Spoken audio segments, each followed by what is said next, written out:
I think we're seeing the development and diversification of different types of startups that are starting in Houston beyond just our silos. And to see early generalists, early angels, that's where we're missing a lot. I know there's some great ones out there, and I'm grateful for them. But I think there's many more that are literally waiting in the wings right now.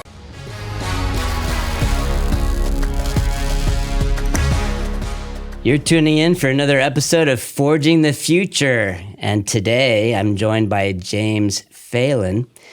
James is a startup advisor in the Houston ecosystem and beyond, and the co-founder of Village Insights and Budapop.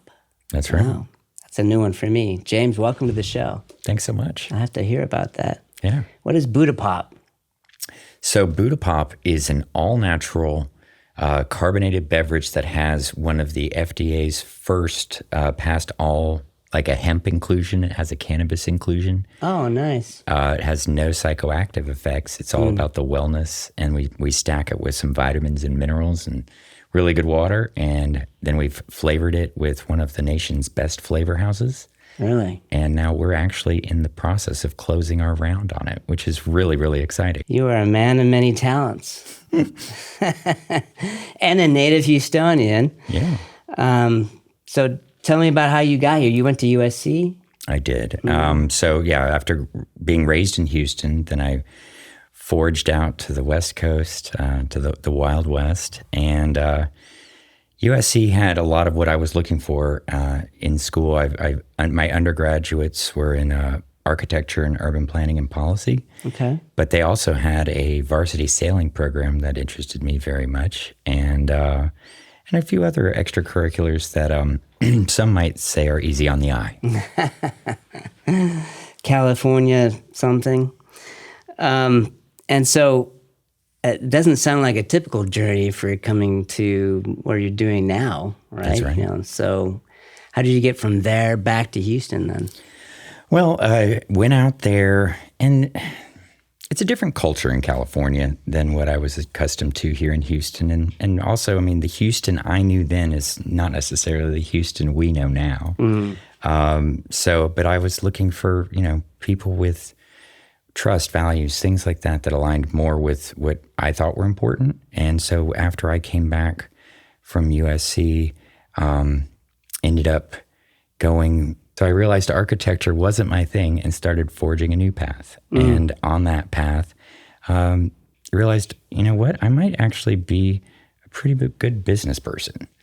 And realizing communication was a key factor in that, and then being able to understand and assess concepts pretty quickly.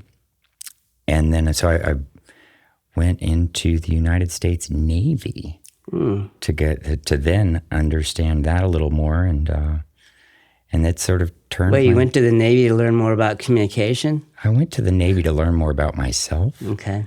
And to learn more about what skills I might actually have inherently. And it was a great place to uncover and unpack all of that. Where were you stationed? So I ended up primarily being stationed in Puerto Rico. Really? Yeah, Roosevelt Roads, Puerto Rico. Not a bad duty station, but I spent a considerable amount of time in training in Florida, and then after Puerto Rico, back in Florida. And then I sort of found myself in other places, depending on where our detachments or various delegations were going. One of our sons was in the Navy. Stationed in San Diego, actually. Not bad either. Not a bad place to be stationed. Well, then you got back to Houston then, and thank you for your service. You're welcome. And tell me a little bit about this co-working space. You founded it? I did. It was called White Space? It was. I did not know that. Yeah, it was a very early co-working space, over a decade ago. You're like the OG of SDOs in Houston. Yeah, I met a lot of the people that I still find myself working with or collaborating with back then when we were starting to figure out what, an SDO was, or what an organization that could support ecosystem building efforts was. And there was a lot of learning. We did it together, and here we are in an ecosystem that seems like it's the healthier for it. We bring in learnings from other places. What was it like back then, 10 years ago, trying to do something like that? I mean, were there many startups around, or was it, the investment environment, or how was it different 10 years ago than it is right now? It was small. Small. Houston was a small ecosystem, but it had the good basics. It had foundational elements that maybe hadn't quite realized yet when it came to startup, but there was always in Houston still to this day, there's a huge workforce that is a STEM workforce, engineering and such. That tends to lead startup ecosystems, not just ours, but many of the others. The other thing was, in terms of investment, sure, there were investors.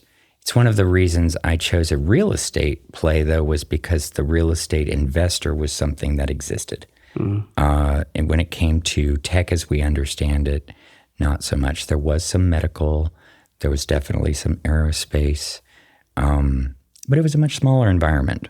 And then how long did you do that for? Well, we churned through all of our customers really fast.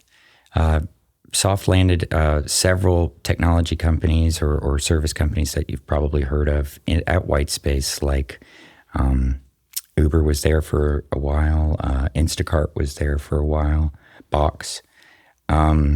But what we didn't anticipate, because we didn't know how long they'd stick around, was how fast they would move into larger spaces where we weren't able to support them. So they kind of came in and then went out again. Yeah, we did too good a job. Interesting. But then you did start something after that. Absolutely. Well, there was a digital, let's call it a reservation system that was developed and actually never fully deployed for Whitespace. And once we closed the physical space, a little while later assessed it. It's like, what is this? And started talking with other advisors and friends and colleagues.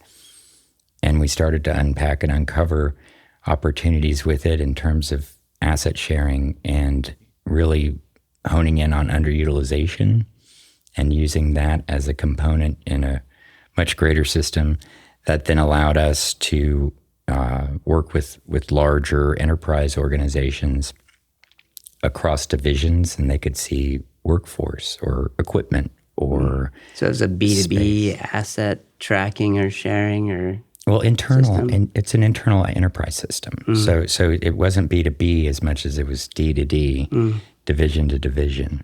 Okay. And it really worked out. And right when I was about to get it all set up for an investor round, one of the companies we were baiting with primarily decided to buy it out.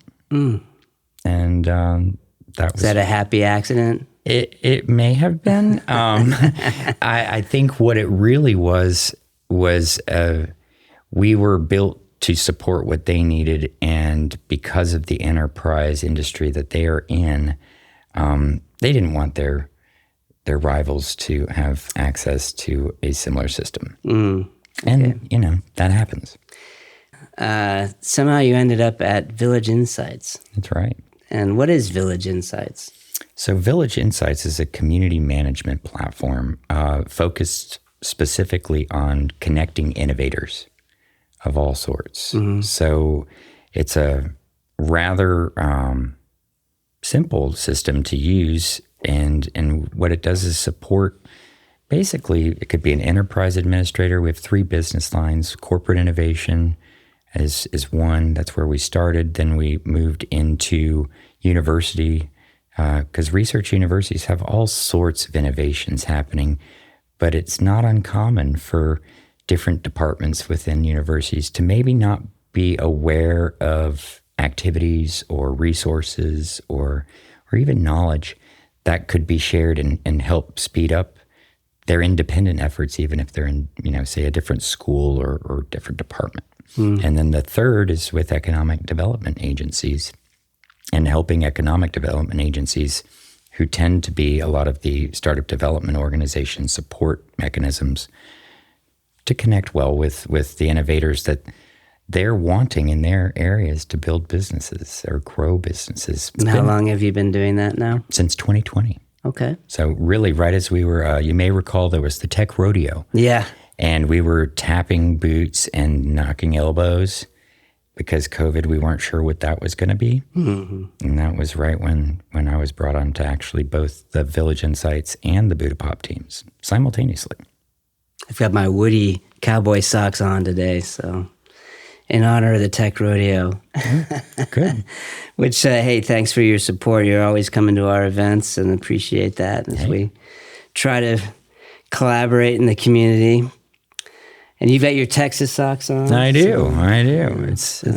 But I appreciate you guys, creating these opportunities for people to show up, and that collision aspect is so important for ecosystem development. There's the hard skills that we all know, but those soft skills, they matter. I mean, speaking of that, do you think there's anything missing still right now in the Houston ecosystem, as a founder in Houston? Yeah, I think every ecosystem has room for growth. And I think what we need at this point are more, it's funding. And you know this in the studio. You guys are doing a great job. But I think we're seeing the development and diversification of different types of startups that are starting in Houston beyond just our silos. And to see early generalists, early angels, that's where we're missing a lot. I know there's some great ones out there, and I'm grateful for them. But I think there's many more that are literally waiting in the wings right now. They have maybe not quite enough connection to the community or the knowledge that, I know I don't make bets without knowledge, and I encourage them to come out and come see what you're doing at the studio. Come see what all the SDOs are doing. We at the Founder Institute, where I focus a lot of time as the managing director for Texas. So that means Dallas, Austin, and Houston. We're literally back of napkin to pre-incorporation and validating early ideas to save people time, money, effort, tears. Our door is open down at the Launchpad every Monday for mentorship, or just people who want to grow their awareness. Because I think Where is the Launchpad? It's at downtown at the Amagi Bank Tower at 1801 Main Street on the 10th floor. And anyone can come, or is there like office hours, or if you were an investor, you would go there? We do our sessions on Mondays, and that's when it would be open at 6:30 p.m. And I would encourage them to get a hold of me ahead of time so that they could get the access pass. Well, you've had a front row seat in the Houston startup ecosystem here, and you've been working with a number of these SDOs. So do you think there's anything that makes Houston unique? You also have visibility in California. So what's different here? Well, I do see California, I see Florida, I see Colorado, I see New England. And what's different here is we solve big things. What excites us and gets us going are big problems. So, and we'll get right to work and just start solving and figuring it out. That attitude is different than we may be accustomed to it, and it seems normal to us. But when I go to some of these other places and they hear about what we're doing, they're in awe of what we do, and they look at the problems. What are some of those big problems that we're trying to solve, or areas that we're working on? And that's where we go back to our silos. We are the capital of energy for the entire planet. And we are constantly trying to improve it and solve all the things that, you create one thing, it might create a new problem. We then start solving that problem, which then stems into, aerospace and medical. My goodness, look at how many problems we're solving there every day. And I'm lucky enough to get to spend time and have just very enlightening conversations with several people in the aerospace sector. And hence the NASA hat, right? I am a huge space nerd. And I look at what their efforts have been over time, and I love the way that they are now pivoting to some degree to really connect to privatization and commercialization to help the efforts that they have basically laid the foundation for. Mm-hmm. And it's exciting. It's just an exciting time in that space. And then with medical, though, looking at, I was reading an amazing article yesterday brought on by another colleague of mine who lives in Florida and takes me there often, who's very focused on aerospace. And she was looking at it and she was like, did you know that there's a correlation to cancer research in the work that's being done at NASA? And that's fascinating. So there's how are we going to protect humans as we launch beyond low Earth orbit into the lunar surface, the Martian surface, and beyond? There's a lot of radiation out there. There is. And I mean, that's a big problem we're solving. And I think there's a collaborative opportunity there between many of our big silos here in Houston. Are you involved at all in I know there's you're right, NASA is doing this outreach, trying to involve the private community. I think there's even a co-working space or some kind of lab near, I haven't been down there, but is it at Ellington? Or I know we're also building Space City and some of these other initiatives, but... Well, the spaceport has some activity that's coming online soon, and then there's another one that's coming online closer to Space Center Houston.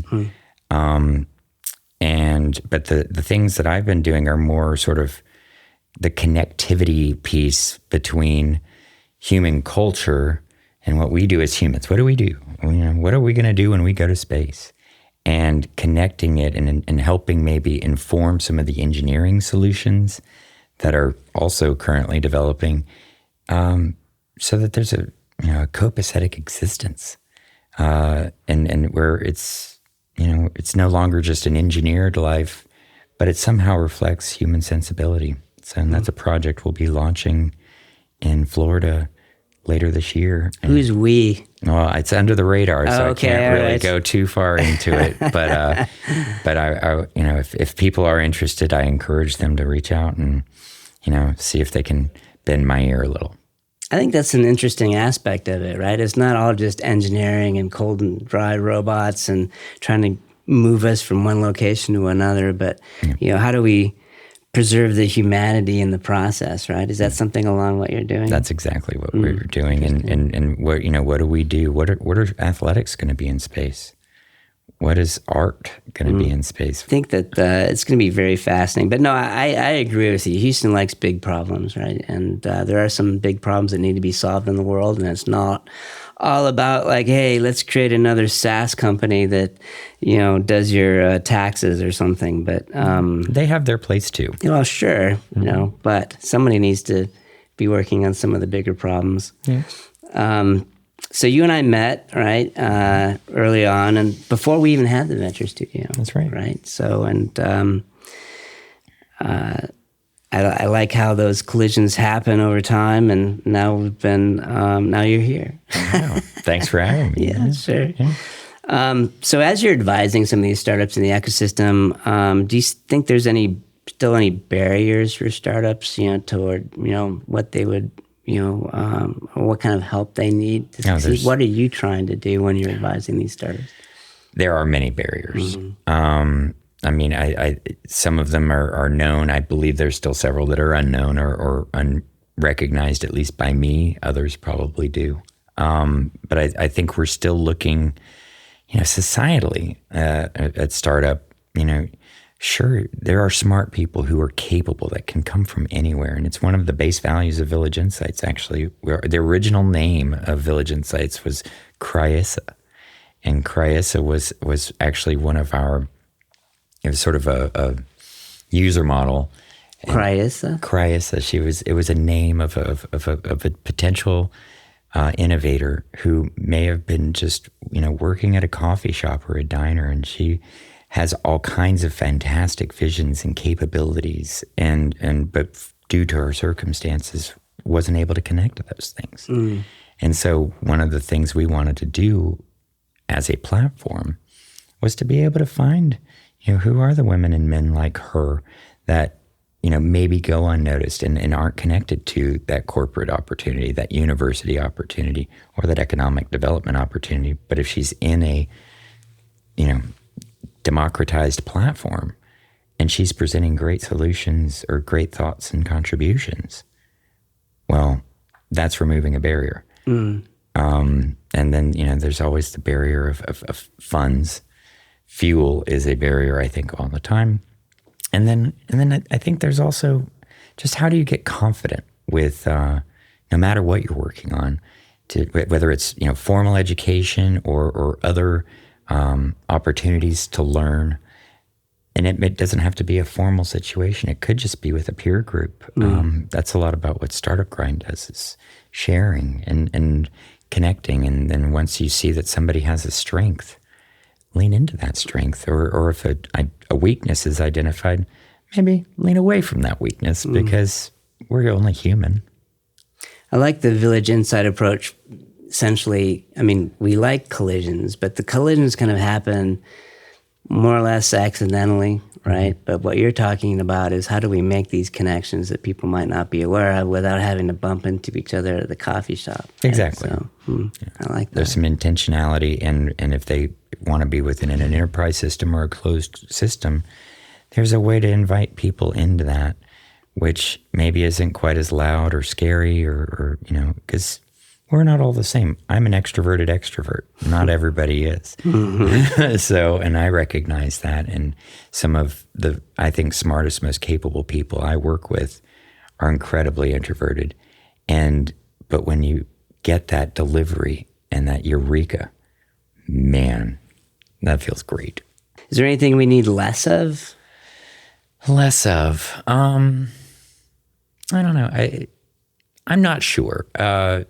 There seem to be people that maybe aren't messaging clearly what it is that their value is.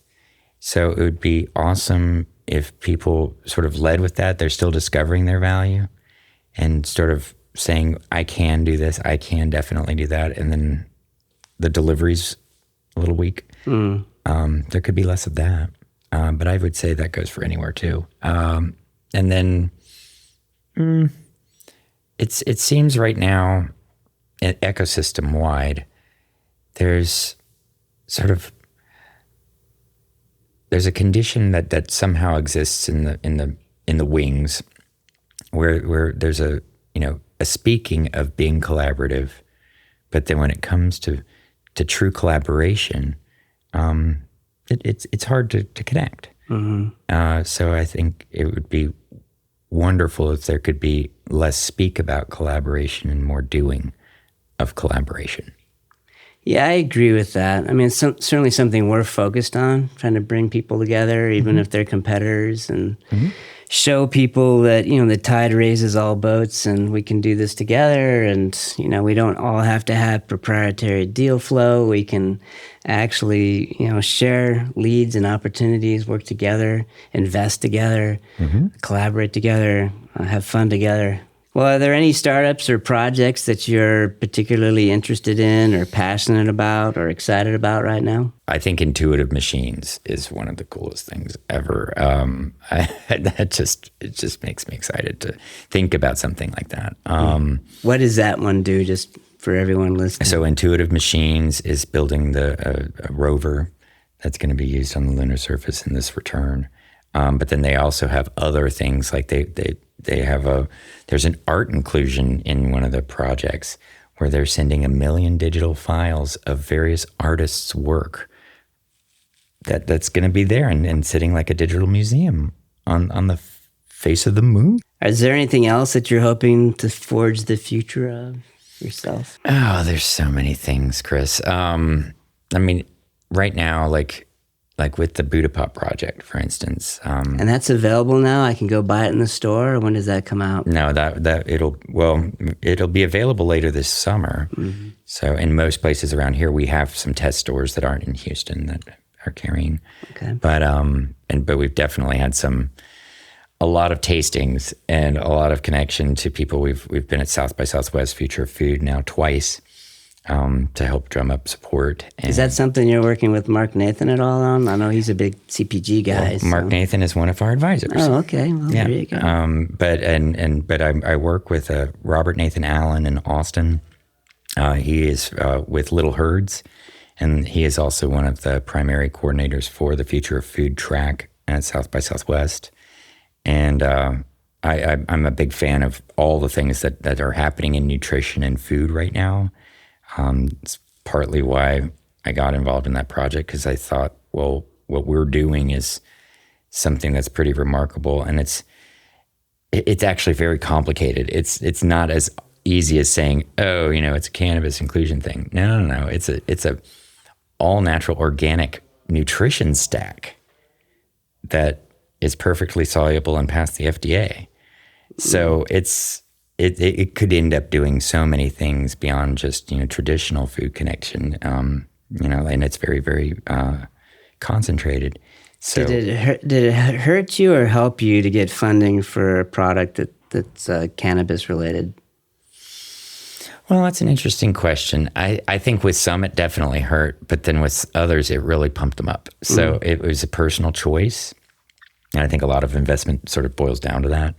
So, I know a lot of institutional money just won't invest in any of the vices, essentially, right? But one of our missions with the project is to normalize it, because we're looking at non-THC. We're not. This isn't something that's going to mess people up. This is something that's helping people focus. It's helping people with pain relief. It's helping people get the nutrition that they need. There's so many places it can go that is beyond just the sort of recreational function that most people associate it with. Well, I'll be watching, see how Budapop does. Thank you.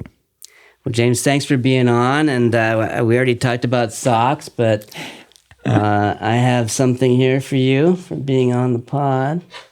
You would like? We saw that you like art, so here's some. That's so cool. Starry Night socks for you. How thoughtful. Thank you so much. I love them. It looks like you wear socks. I do. I like fun socks. I wear them almost all the time. Well, thanks for being on. Very interesting stuff, James. Thank you, Chris.